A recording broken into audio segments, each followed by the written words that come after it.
Hey guys, welcome back to Steps to Survival.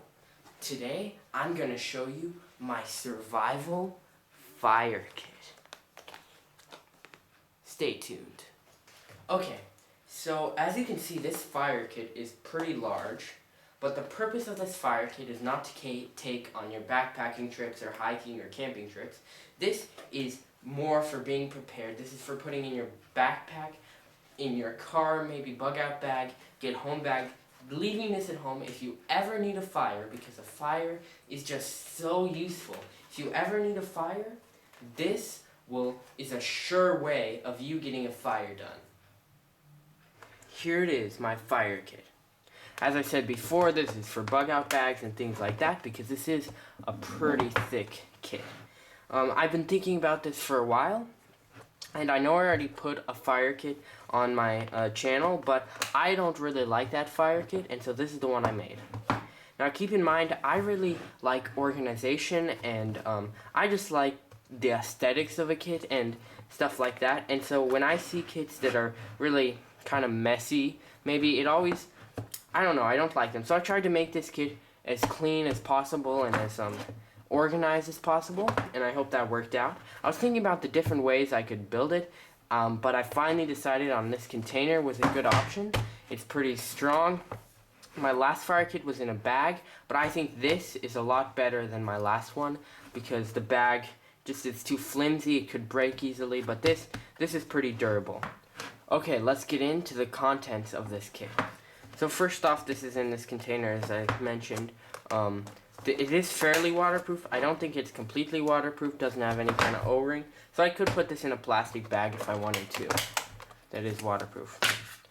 Okay, so the first item that you see in here, and I hope you see this as the first one, is this ThruNite TI3 flashlight. The reason this is the main item in here is because if you're trying to start a fire in the dark, you want your flashlight to be on the very top so you can get to it, put this in your mouth or your teeth. I used to have a pocket clip. I lost that, so this is a pretty nice bright flashlight, so it'll light up everywhere where you're going. Has a couple different modes.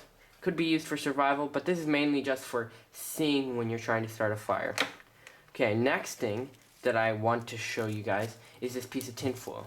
Now this could be used if your ground is wet, but even a more important use for this is if you're needing to get something at the bottom of this kit, you can set this down and put all your contents on this piece of tinfoil so you don't lose anything and so it doesn't get on the wet ground. Next we have some cotton balls and Vaseline. This is like 5 cotton balls. I managed to really push them down, and I stood on it for like 5 minutes and then I shut it. So this is a great survival tinder. Okay, next we have this flint striker. Sorry.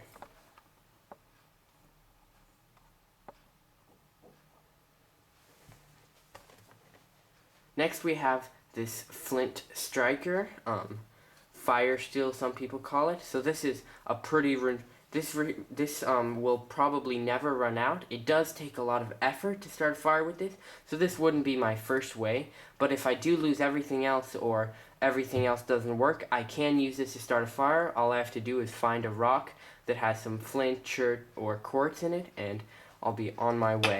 Hopefully I have some char cloth as well. Here I just have some jute twine, 2 little bundles of it. This is a pretty good tinder. Not the best tinder, but it works well and it fit in my kit. Okay, next thing we have is this pencil sharpener, and I can sharpen sticks and make little feathers from that. So it's like making a feather stick, and it gets to the dry inner part of it, and so this is like a tinder maker, I call it. So this will go in the tinder section. Next we have the piece of flint, which goes on to this striker. This flint is pretty worn out, but it doesn't still make sparks, so that's pretty cool. I just have one piece in here, but I can find more. Where I live, there's quite a bit of different rocks like that. Okay, here we have some char cloth. This is mainly for getting a fire started with this flint and steel. Could also be used for some other items we have in here. Next, what we have is just some matches. These are a backup to a backup, just some extra matches. Would use those last probably because there are other things. So first we have this tin in here, and this is my ignition tin. On the back of it, just so you know, we have a striker for matches, but let's get into what we have here. Okay, so on the top here we have 3 more strikers for matches, and so that's useful. And then in the tin itself we have 2 boxes of matches. They were just a lot more compact without the box itself, and 2 Bic lighters. This is probably the easiest way to start a fire. And so this is on the top, and I'll probably use this first. The 2 Bic lighters is just in case it takes me a really long time to start a fire and the Bic lighter runs out or something like that. I have an extra one just in case.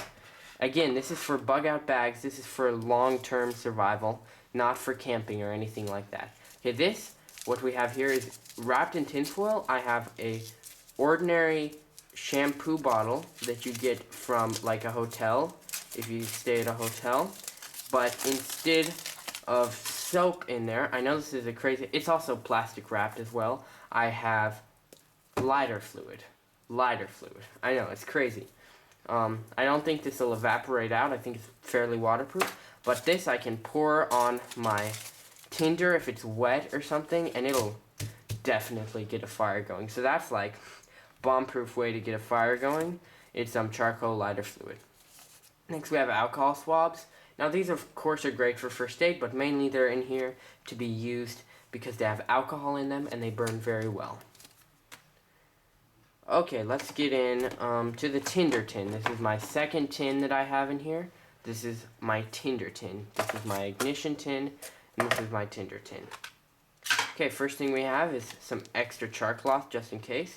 Then we have these fire straws filled, I dropped one, but I don't want to get it, filled with cotton balls soaked in Vaseline, so some more tinder. Tinder is very important. We have, this is a, one of these like not wet fire, it's just like a thing I bought at the store. It's a fire starter of some kind. I actually have never tried this out, so I need to try it out. Next we have a candle. You can use this, you can light it on fire and then build your fire on top of the candle. That would work well if your wood is wet. Next we have a nail. This nail is in case I want to make some more char cloth. I can use it to punch a hole in here. Maybe I lost my knife, or I don't want to ruin the tip on my knife, so I can use this. Next we just have this. This is one of those cotton pads that people use for makeup, girls use for makeup, and it's soaked in wax. I think I soaked this a bit too much, but this is a great tinder that burns for a long time. Next thing, we have 2 candles in here, birthday candles, and then I think 6 waterproof, stormproof matches that I showed you how to make in another video. So that is our tinder tin. Let's get all of this out of here. Okay.